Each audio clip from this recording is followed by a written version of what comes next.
What does Funnel Runners hide from you off camera and behind the scenes? In Funnel Runners, you and your friends are stranded in a small suburban town with the impending threat of an F5 tornado on your tail. As you collect materials to make your quick escape, the storm will try everything it can to stop you, and that includes dropping twisters like it's going out of style. Today, we're taking a closer look at this adrenaline-pumping adventure, getting a peek behind the curtain at exactly how it functions off camera, and that includes a closer look at this monstrous F5 tornado on the horizon. With that said, we've got lots to see and even more to break, so I hope you enjoyed this look behind the scenes. Once we arrive in American suburbs, the van will be broken down, and a set of repairs is required to get the vehicle moving again. You now set off into the suburbs, collecting tools and the necessary equipment needed to fix the van to get moving again. This can range from simply refueling to replacing fuses, and is random every time. During your exploration, the storm above will occasionally drop twisters in the area, destroying everything in its path and dragging you if you venture too close to the suck zone. I'm running solo, so being pulled in means permanent death. The level 5 is on the horizon as well, meaning you have to escape before it reaches town to avoid certain doom. That's it for the recap, so let's get to it. So the first stop on today's adventure is of course the title screen. We typically see the inside of the van from this fixed perspective, mainly showing the TV screen with the menu options on it. But there's more to it than that. The van is pretty much empty besides the front, with all the shelves and walls being completely barren. Also, I should mention that the TV is a Stormway? Not sure I've heard of that brand, but a fitting name either way. As if the empty storage wasn't bad enough, someone stole the rest of the van too. The engine compartment has nothing inside of it, and the vandals even took the darn hood while they're at it. We're going nowhere fast, especially with the lack of wheels. This van has totally been ransacked inside and out. But hey, at least they left us the Stormway. The location this map takes place in is a small piece of roadway with these grassy hills on either side, and a dark barrier blocks our view of the way ahead. Also, I've heard of storms stabbing pieces of straw through trees, but these trees were sent straight through the asphalt. These storms are not pulling any punches. When I moved the camera up into the sky, I noticed that the clouds formed this spiral of sorts, looking more like a hurricane than a thunderstorm. With this dark color and the spiral pattern, I can't tell if it's spawning a tornado or the magician of black chaos. Regardless, I'll take a pass. So if we hop into a lobby, we'll see that the van is now populated. It's full of motivational posters and other miscellaneous furnishings. As far as I know, we can't leave the van on the screen, but I wanted to do it anyway. By breaking out the van, I learned that the ground was solid and could be walked on. I'm now able to freely explore, and I quickly found this black cube in the middle of the road that doesn't seem like it belongs. It has a use though, which you'll see for yourself in a second. Also, just so you know, the van has an engine in it once again. So roadside assistance really came in clutch. We can run around out here as much as we want, as long as we don't try to escape the level at least. Despite knowing that players can't leave the van during this setup screen, they still put a failsafe in place that warps you back to the black cube beside the van if you venture too far. We can't fall off the side of the map, and all roads lead back to the spooky cube. Now, during this screen, you can customize your character a bit, and when doing so, the rest of the player model will load in.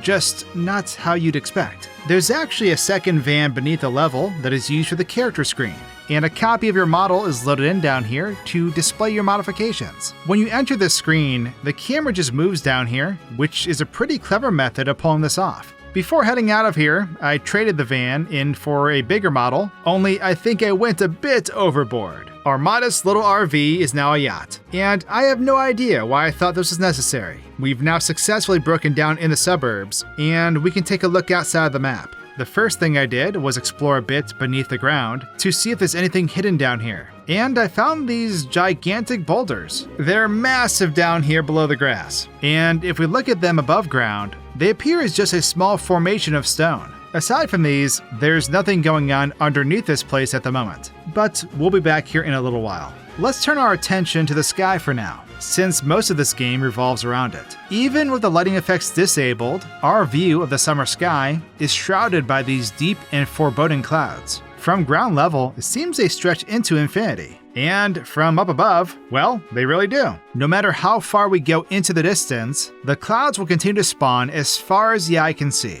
The map looks tiny from out here, and I'm still surrounded by a sea of storm clouds. These clouds look a bit less frightening from above, now taking on a white fluffy appearance instead of the grim view from below.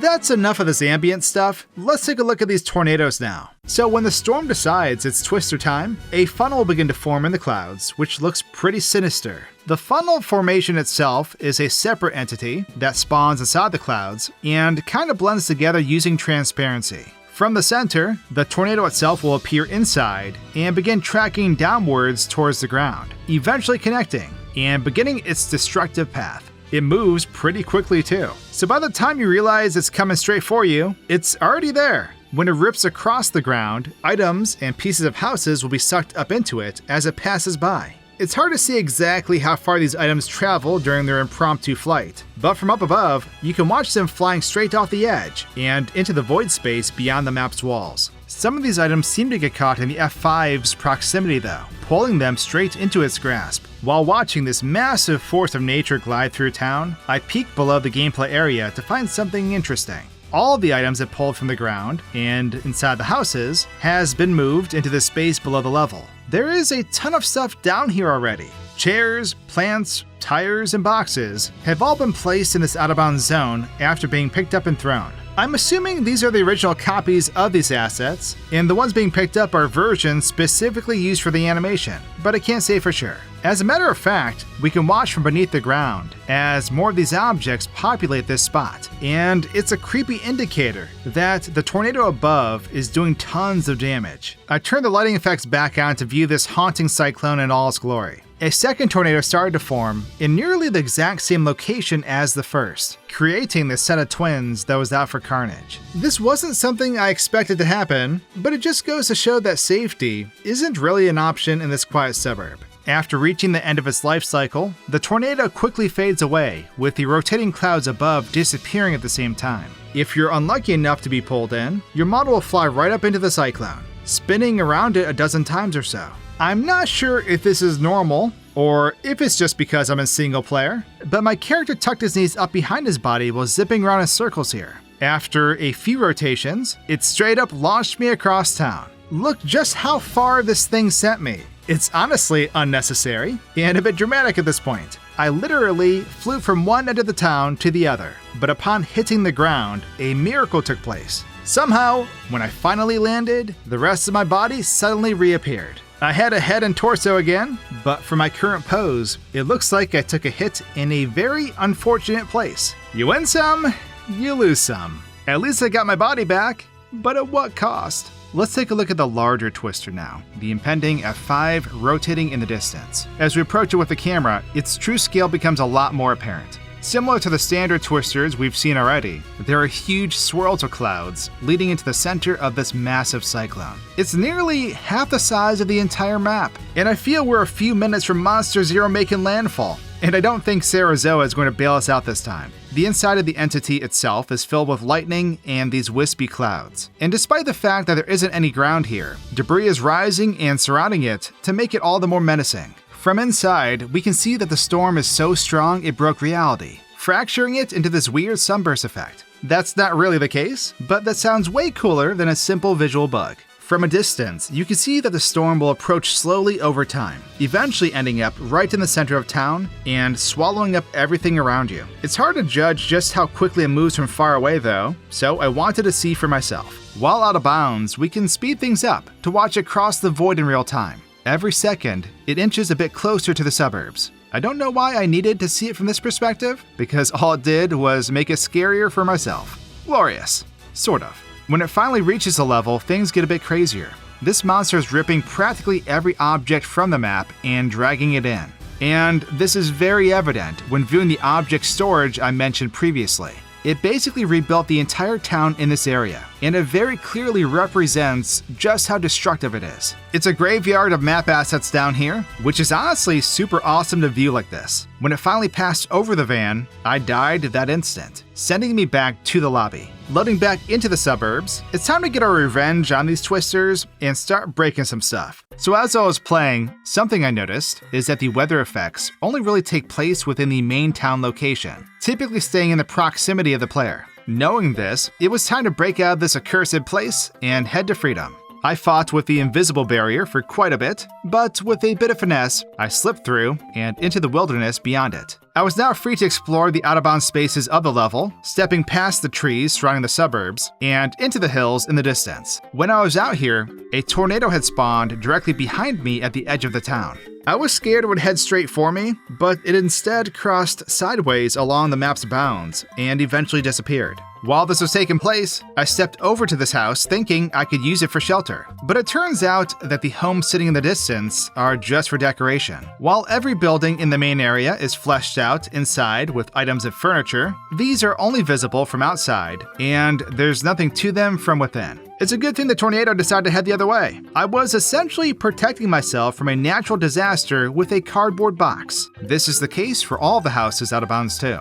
Over here, I found this external road that was pretty creepy, since it just comes to an end by these fake houses. But my attention was quickly pulled elsewhere. From out here, we can see the F5 tornado completely unobstructed, and is seriously mortifying. I walked all the way to the edge of the map to get a closer look, but at the top of this hill, I managed to trigger the game's auto warp, which put me back in the center of town. Not only this, but it was just around the block from an active tornado, so that could have gone a lot worse. I still find it funny that the game's failsafe is placed so far from the center of the map though, as it lets you walk quite the distance before teleporting you back inside. Next, I hopped on top of this house for a better view of the twisters, but it left a lot to be desired. Instead, I set my sights a bit higher. This time I put myself on the very top of the water tower, which as you can see, led to a much better view. From here I could closely watch the approaching threats with plenty of room for safety, and even have a great angle of the world-ending tornado as it approaches. I may be totally cooked here, but at least the sights are nice. Additionally, there's this little white cube on top of the water tower, but I've got no idea what it's for. By this point, the big finale was less than a mile away, and since I haven't done any item gathering, I'm pretty much done for. The game comes to an end if the van isn't fixed before the F5 reaches you. So to avoid such a fate, I did the logical thing, and made the vehicle fly. I was hoping that placing it up here in the sky, and moving it to the side would help my chances. And then, there was nothing but to wait. The tornado approached as usual. When it reached the van's typical location, I was ripped out and sucked in anyway. No matter where you go, the F5 will get you in the end. There are a couple of hazards that can appear once the storm damages the suburbs, including the power lines tipping over. If you step on them at this point, you'll be hit with an electrical current, and this is genuinely hilarious from this angle. As soon as the electricity hits you, you'll be sent flying backwards like the kid from Jurassic Park, ragdolling and falling to the ground. I did this several times simply because it was hilarious to watch, and it was never any less funny. But with that, that's everything I currently found behind the scenes in Funnel Runners. I hope you enjoyed today's odd adventure, and thanks for watching. Cheers!